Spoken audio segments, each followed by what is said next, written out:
On today's episode, we're going to be talking about how I grew 3 different YouTube channels to about 1,000 subscribers each in 3 different ways. 2 of the channels are over 1,000. One of them is at about 743 subscribers. I just don't plan to keep posting there, and I was going to come out with this episode once they were all over 1,000, but it's close enough, and I just want to give you guys some information for those of you looking to grow on YouTube, because the first 1,000 subscribers is definitely the hardest to get. And the way that I did it with all 3 of these channels is totally different. So the first channel we're going to be going over is a channel where affiliate marketing is the goal for monetization. The second channel we're going to be covering is my actual Derek Videll channel. So some of you are watching that right now. I'm going to be going over how I gained about 1,100 subscribers at this current point and where most of those came from.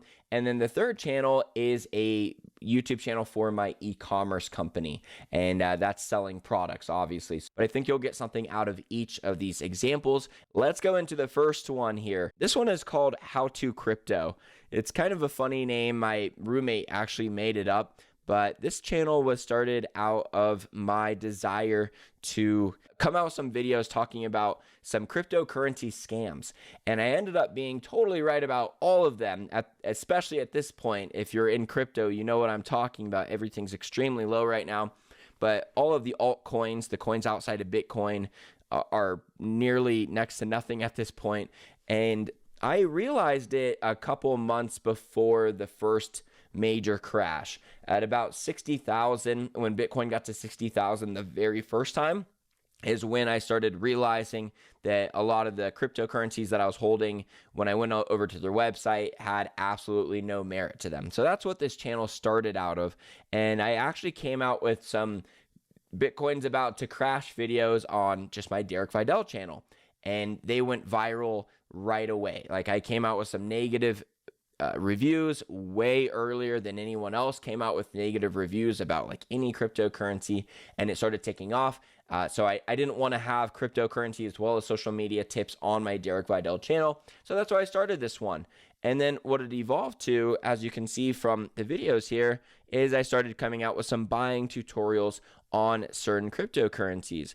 So just to continue with just the overview of the channel before I get into the exact strategies, here's a video called How to Not Bet Chain Games on Esports. Chain games was a cryptocurrency that was trying to be like a coin used for gambling on e-games, right? So for video games.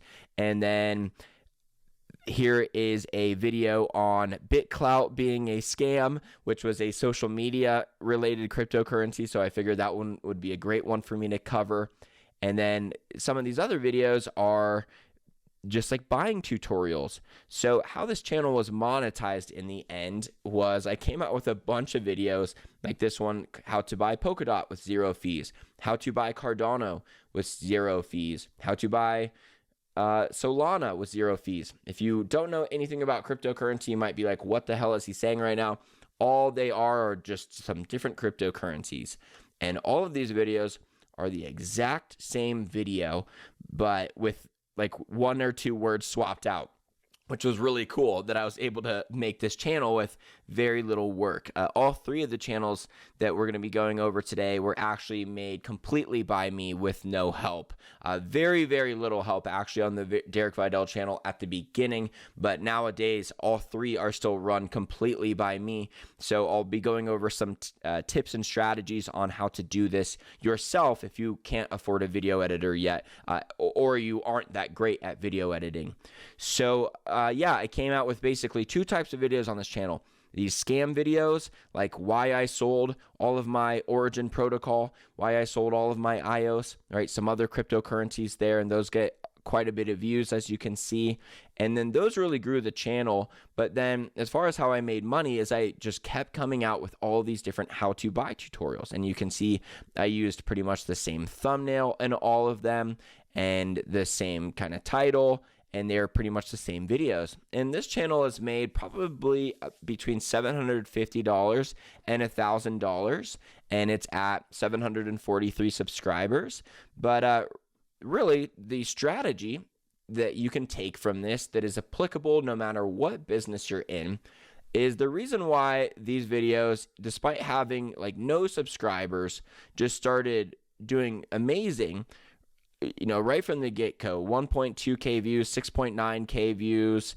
My second video ever on this channel was 8.1K, partly because at that time in cryptocurrency, every video was positive, and I came out with negative review videos. So whenever someone was deciding, hey, I wonder if I should buy this coin, and they go to YouTube to hear some people's opinion on it, and 7 people are telling them, oh yeah, it's amazing, and we should be getting a 200x this year out of this coin. Make sure you keep holding it. Don't ever sell it.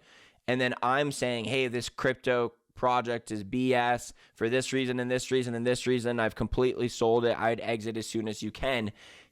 Even though I got so much flack on these videos, I was able to stick out in that way. It was really just coming out with a different opinion piece. It doesn't have to be negative, but I will say that negative content in general does better online, partly because it attracts comments, because all comments count in the algorithm the same. In fact, the negative comments usually lead to a reply, and then a reply, and a reply, and a reply, and it just keeps on going, way more so than what a comment of someone saying, hey, great video, and then you saying thanks. It doesn't really create a ton of comments. So that's why the negative perception usually works really well.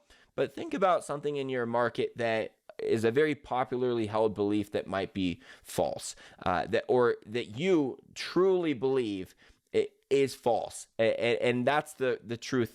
I mean, the thing about it, you can't just come out with some negative video if that's not your true opinion on it.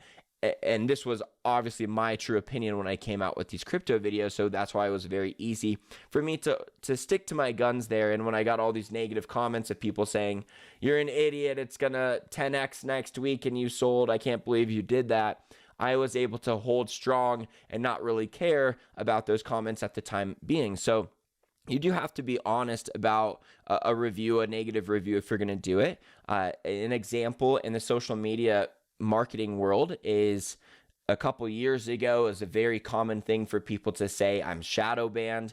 And I was very much against like shadow bans even being a real thing.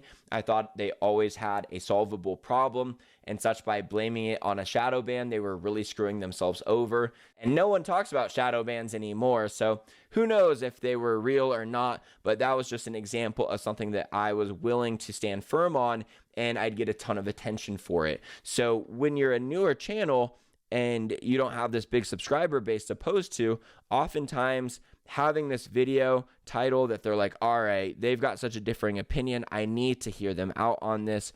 They're going to overlook the fact that you have 3 subscribers, as you can see from my second video getting over 8,000 views here.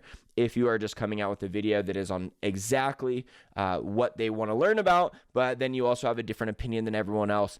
So there's 2 strategies going on here, the affiliate marketing and then the counter opinion.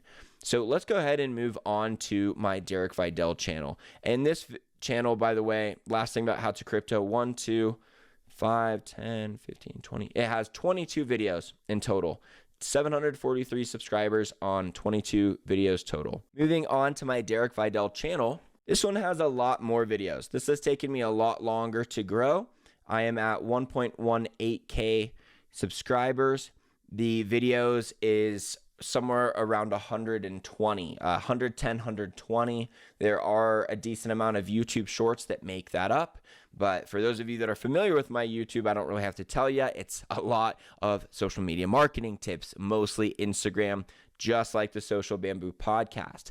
Most of these episodes, like this one right here, are just dual purpose of me doing an audio with a YouTube. And for the editing, I keep it real simple. I basically just put screen recordings and just visual aid to anything that I'm saying. But like I said, I do all my editing myself, and I'm not a pro editor, so I just leave some space next to my head to put visual aid whenever I need it. Or like this episode right here, I just do a simple screen recording and then a video recording of myself, and then just the mic audio. So there's like 3 inputs, right? The mic audio, my camera for the video on me, and then me recording my screen.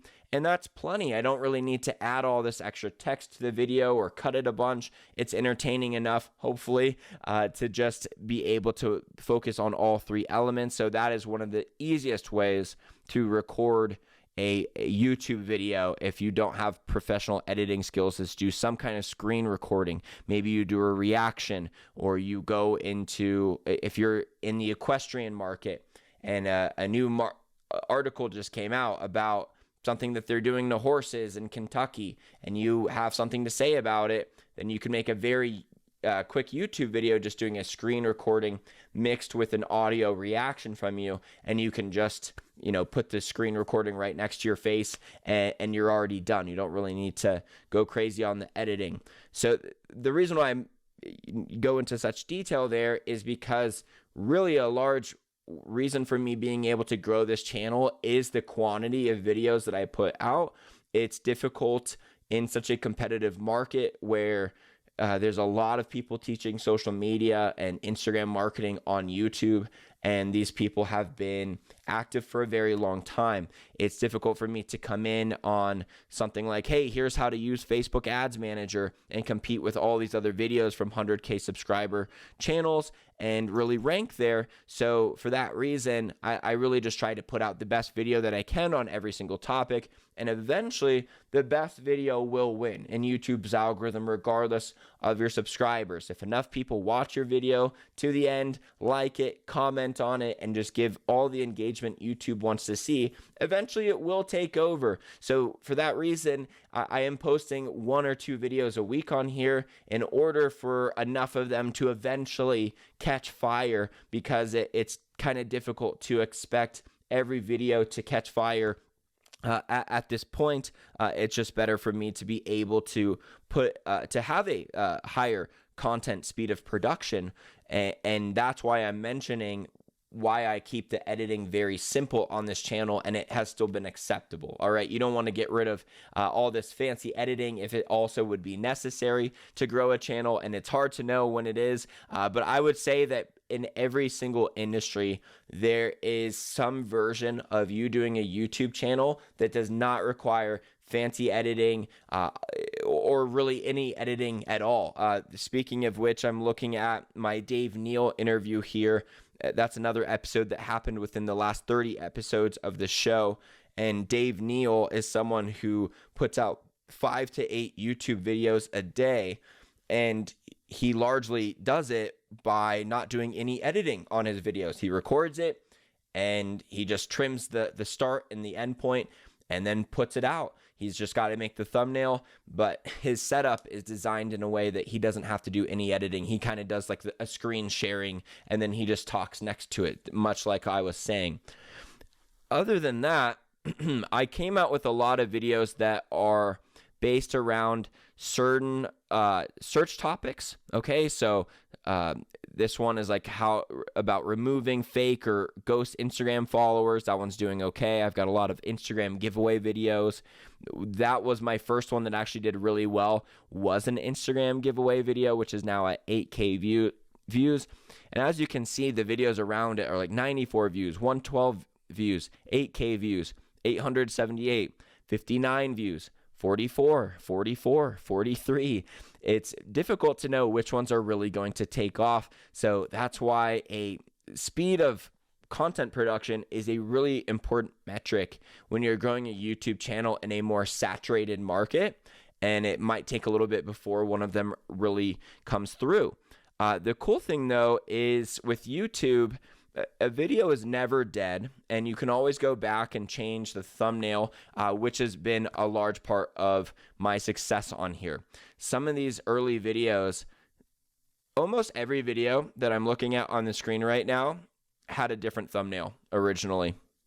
Is the crazy thing. Not my Instagram giveaway one right here, which just to describe it for those of you on the podcast, it's me holding my phone up very close to the camera, and then I'm blurry kind of behind it. You can still see on my face that I'm smirking and I got a smile on me, and I'm just holding up on my phone screen my 43K follower e-commerce account, and the video is called How to Run an Instagram Giveaway That Gets You 10K Followers, and I'm holding up a phone screen with 43K followers on it and like a magnifying glass zooming in on the followers. But that format of thumbnail right here has actually led to all of my most successful videos. Another one right here, 42K views. This is my top video on this channel on You Can Now Like Instagram Stories, and this is actually a very similar strategy to what I did on the How To Crypto channel. I talked about how I did not like the new Instagram story feature. So in the thumbnail, it is me again holding my phone up right next to the camera. It is literally consuming over a third of the thumbnail is just my phone screen, and it's me holding up the Now You Can Like Instagram Stories thing on my phone screen. Like right when I got the notification, I just took this video, and then in the background you can see that I have a very disappointed face. So this is really my most successful thumbnail format. I tried it one more time that you can see in this video, and it didn't work as well. I tried a curious face in the background, but try this thumbnail out, because doing your thumbnails right is such an important part of this whole thing. Like if no one clicks on the video, it doesn't even matter how good of a video it is. If you can't get that initial click, which is so much done by the thumbnails, it won't work. But this is the first one. It's just this template. An emotional face in the background that matches the mood that you're trying to say. Are you happy? Are you curious? Are you sad about the new update? So I'm like sad about the new Instagram update, and then it has text that says Instagram prioritizing creators over users again, ... That's what the thumbnail says, and that one is my most successful video at 42K views and counting. And that is a very negative review, which the funny thing is I like Instagram story likes now, but when it first came out, I had a lot of problems with it, and I was my most emotional state I was ever going to be on the topic. And that is partly what is going on with my videos that do really well. Not only is it a negative review, you can really hear that I'm emotional about the topic, and that I'm very opinionated on it. It's not like I'm crying over the Instagram story likes, but I'm really just truly ranting in that video. And sometimes when I watch it back and I'm editing it, I'm like, do I really want to come out with this? Because I'm like chill after I was able to get out everything that I wanted to say. But I have found that the videos that really come across as ranty, at least for me, have done a lot better. So be okay being more emotional and expressive about your opinions in your videos. It could really capture people's attention because they can hear how certain you are about your opinion, and you're not just kind of throwing out some general information. So the thing that was a major breakthrough for me in my thumbnails, it actually happened right about here. And as soon as I figured it out, I went back through so many other videos and started using this technique, and it works extremely well. And it's just putting a rectangle behind your text. So as you can see right here, if you are on YouTube, if you're on podcast, this is a very simple thumbnail of me. The video is titled "Stop Removing Inactive, Fake, or Ghost Instagram Followers." And then the thumbnail is me doing a kind of surprised, scared-faced, and then it has text that says "They're probably real, ... And the "they're probably real," each of those words has its own rectangle behind it. If it was just one big square behind the text, it wouldn't look nearly as good. But for those of you driving, if it's not making sense, don't worry. Just click on my YouTube channel linked in the description, the Derek Videll one, and you can see that nearly every video that I do nowadays has just a box behind the text, right? A very simple box behind the text, and it just helps so much, guys. So that was really the biggest breakthrough, believe it or not, for me to get my videos to work well on YouTube. There's another thumbnail of me trying the phone in front of the camera with my face being really expressive in the background. Didn't work as well, but that one was only posted a month ago. And some of these videos can take over a month before they actually start catching some traction.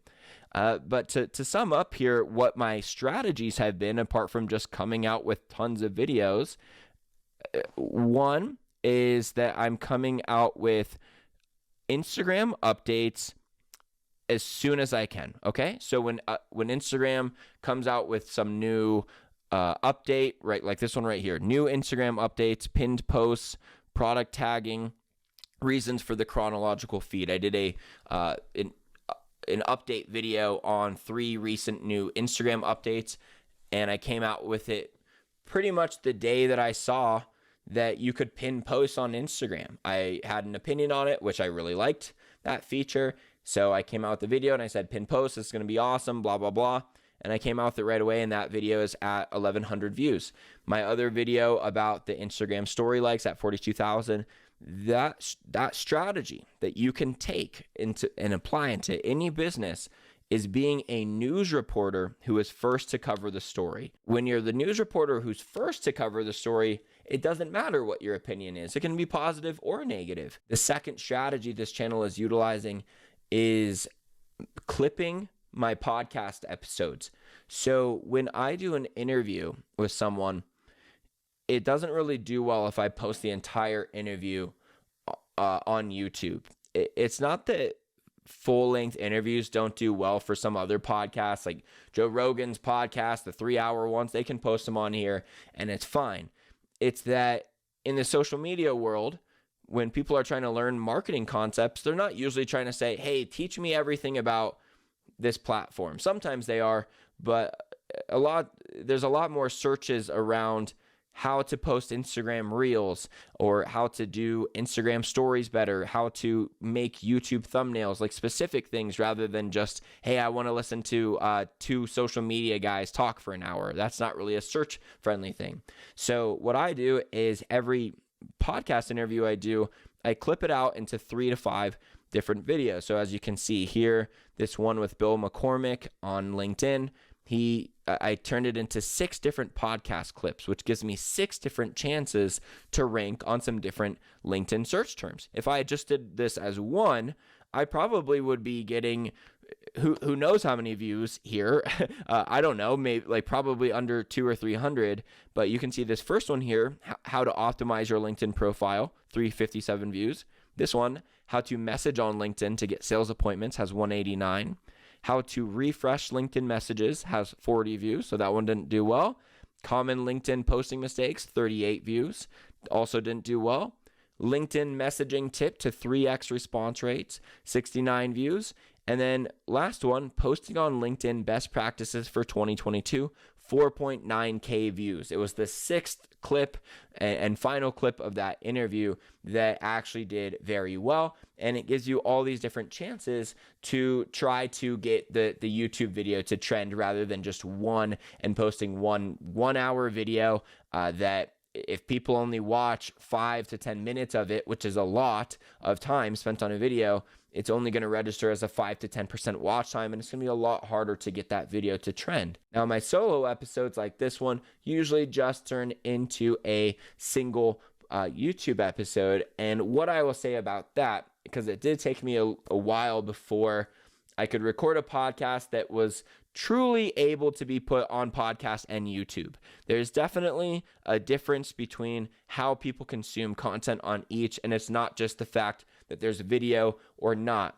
On podcasts, people are often driving, doing chores, doing something where they have a little bit more patience and are willing to listen to me, maybe even go off on tangents. On YouTube, people are usually looking for the answer a lot quicker. So in short, the way that I dual purpose my podcast and YouTube is I film a different intro for both. All right. So that's the first thing, is I do a separate podcast introduction and a separate YouTube introduction. Then the body of the episode is recorded the exact same. And then the outro is also recorded the exact same, because it doesn't really matter. If you get it to the end, you get that I'm just like, all right, if you're listening on podcast, subscribe, YouTube, smash the bell. It's totally fine if they have the same outro, but a different intro is very important, because podcasts usually have like a welcome to the show kind of thing. Maybe you have an intro song, and then YouTube videos, you don't really have like a 1 minute intro before you get to the topic. You just get right into it. And if the first 30 seconds of your YouTube video are not really solid, it's not going to work. So that's the first major thing that I had to do, was have a different intro that was a lot more fit for YouTube for my YouTube version. And then the other thing is that once I'm done recording, I do a single pass-through edit where I just edit out some redundancy, any major tangents I might go off on, or anything that could really need it. Maybe a 25-minute podcast episode goes down to 20 to 23 minutes. And then for YouTube, I will do a second editing pass-through. And hopefully I don't have to go too much down on this video, but usually what that looks like is I'll go down like from a 25-minute video will maybe turn into a 15-minute YouTube video. So a 25-minute raw recording might be like a 15-minute YouTube video, and I just do a second pass through of the podcast where I edit a lot more aggressively. Anything that can be taken out is taken out. So my YouTube versions are always a little bit shorter. So going into the last channel here is for my e-commerce company, which I am not running anymore as well. So I guess I'm only running one of these YouTube channels at this point, but this one's was grown a lot different than the other ones. This one has a total of 6 videos and then 2 YouTube shorts. So only 8 videos total, but this one's at 1.16K subscribers. You can see that the views on the highest video is 2.1K, and the views on the lowest video is 172. So they've all done decent. And as far as the video content, some of them are product videos of us. One of these products, it's like a meter that people put in their aquarium. It needed to be calibrated, so we did like a tutorial on how to do that so that all of our customers could actually make sure they knew how to do it the right way. We also had a demo on our aquarium smart feeder product, and then we collaborated with some other people in the market to get some original video content of their fish tanks and such. So 3 of these are just product video tutorials. But how does it have so many subscribers when videos weren't really our forte? The reason why is actually because we would run giveaways for our products. Whenever a new product would come out, we would run Instagram ads to a giveaway for any new product that came out. So like the meter, these cleaning sets, our smart feeder, we would just run a bunch of giveaways to our entire market for people to enter for a chance to win. And the first step of the giveaway system that I recommend on how to do it is you just collect the first name and email, mostly because that's the only thing that's ad compliant in Facebook and Instagram, is to just ask for the email. But then there would be an additional entry steps page after where people could increase their chances to win. And we'd always put subscribe to our YouTube channel as one of them. So among like follow us on Instagram, like our Facebook page, really whatever your company wants. But we would always put subscribe to our YouTube channel as one of the ways to earn additional entries in our giveaway. And the cool thing is all of these subscribers are actually really quality clients, because these are people who subscribe to our YouTube channel on the premise that they like our products. That's why all of our product videos probably have so many views here, is because it's actually a targeted audience. So even though it seems like a way to grow your YouTube channel without necessarily posting on YouTube, because it's a way to grow your YouTube channel with external traffic, it still grows it with very quality subscribers and people who are in your market when they do so through entering for a giveaway. Because if you've listened to my show before, you may have heard this strategy. If not, I'll give you just a little bit more details, but I'll point you to another video that will give you the full details on how to run a giveaway if this is something you are looking to do, because this is this is a total of 6 full-length videos and 2 YouTube shorts to get 1.16K subscribers.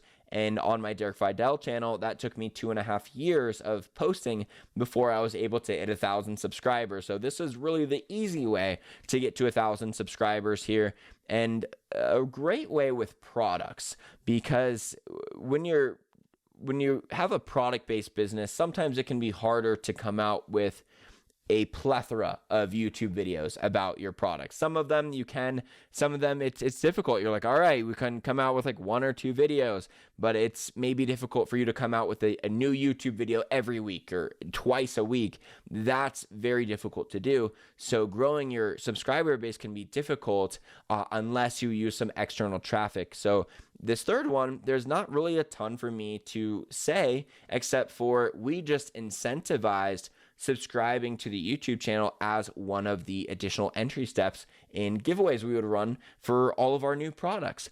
So if you would like more info on how to do that, I'm going to link that podcast episode below. I really need to memorize that podcast episode, but it's in the early 200s on how to run a perfect Instagram giveaway. So that is a very quick either video or podcast episode, but this by far of the 3 channels was the easiest to get over 1,000 using that method. So just a quick recap. The first one was an affiliate marketing channel. The second one is a digital education business, and that's the one that I'm still doing. It's in a very saturated market. And then the third one was for our e-commerce company, and we did that channel by growing it through giveaways run on Facebook and Instagram, where subscribing to the YouTube was an additional entry step, actually.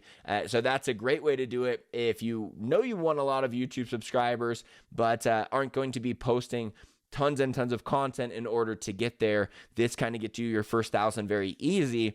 And then from here, even if you would want to post content, it would be posted to a base of subscribers. So if you can get your channel over 1,000 real quick like this, or even a couple hundred, and then start posting, a hybridization of these 3 strategies is ultimately would be the best one. But for those of you who are looking to get started on YouTube and really would like a kickstart and not, be posting videos to 3 subscribers for a while, doing this a giveaway with the step to subscribe to you on YouTube is by far the most effective strategy that I've seen for getting a quick boost. In my last video on social media contest ideas with Josh Ledgard, or the podcast that I recently did with Josh Ledgard, it's like 2 or 3 episodes back, he actually talked about a client of his that ran a giveaway, and they gained 35,000 YouTube subscribers from that giveaway. So that's the third and final way to do it. And you can check out another video linked at the end here if you'd like some more info. That's what I got for you today. Hopefully you got some info out of that. Consider subscribing, and I'll talk to you soon.